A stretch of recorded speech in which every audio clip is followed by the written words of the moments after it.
नमस्कार। मुक्ति मार्ग चैनल में आपका स्वागत है। आज मैं अपनी वीडियो में ब्लैक मैजिक यानी कि काला जादू के बारे में बताने जा रही हूँ। काला जादू हमेशा से एक कौतूहल का विषय रहा है, जिसकी वजह रही है इसके मार्ग पर चलने वाले लोगों का जीवन, जो कि रहस्यात्मक और भयात्मक रहा है।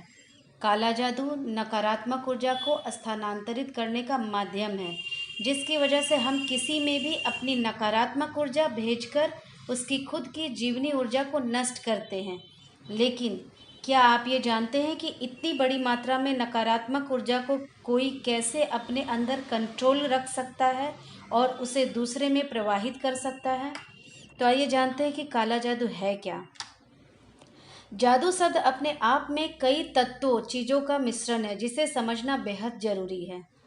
काला जादू आम भाषा में पूजा, इशारों, हाव भाव और शब्दों के मेल से बनता है।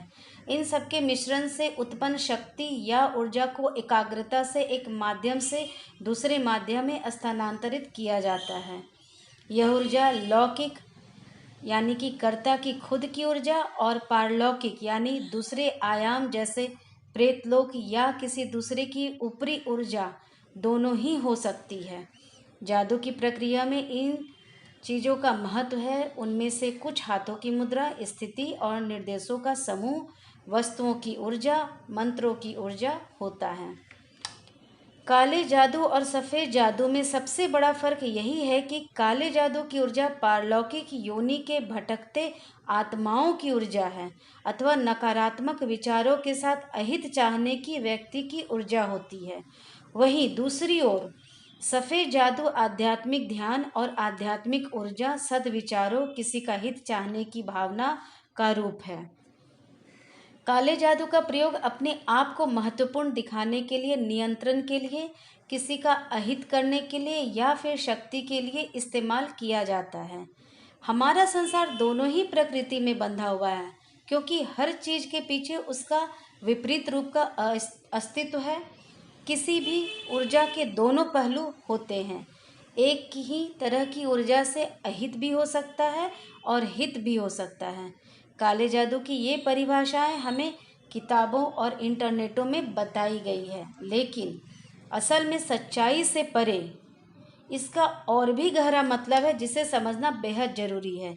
इसके पीछे छिपे विज्ञान के अनुसार ये बहुआयाम की मायाजाल होता है, जो हमारे सुनने, देखने और समझने की क्षमता को अपने असर में ले लेती है। हमारे धर्मगुरु सदियों से हमें इसका ज्ञान देते आए हैं कि कैसे दिखाई न देने वाली ऊर्जा से बचाव किया जाए, उनका अपने हित में प्रयोग किया जाए। जादू की शक्ति एक जिम्मेदारी भी होती है। मानव सभ्यता के कल्याण मात्र के लिए सदियों से इसे महापुरुष होते आए हैं, जो इन शक्तियों को जिम्मेदारी से धारण किए हुए हैं। शायद इसलिए कुछ लोग इन्हें फरिश्ता कहते हैं। कितने आश्चर्य की बात है कि एक जैसी समझ वाले इंसान के आध्यात्मिक पथ अलग अलग होते हैं। अधिकतर यह सद्कार्यों में ही शक्ति का प्रयोग करते हैं, किंतु इनके साथ ही कुछ ऐसे भी लोग होते हैं जो स्वार्थ से अथवा दुराग्रह से अथवा दुश्मनी आदि से अहित करने हेतु भी शक्ति प्रयोग करते हैं। इन्हीं लोगों के प्रयोग काले जादू की श्रेणी में आते हैं। मैं अपने आने वाले वीडियोस में ऐसी और भी जानकारी दूंगी। मेरी वीडियो अच्छी लगती हो तो सब्सक्राइब करें, लाइक करें, शेयर करें, कमेंट करें, बेल बटन को दबाएं, ताकि मेरे आने वाली अगली वीडियोस की नोटिफिकेशन आप तक सबसे पहले पहुंच सके।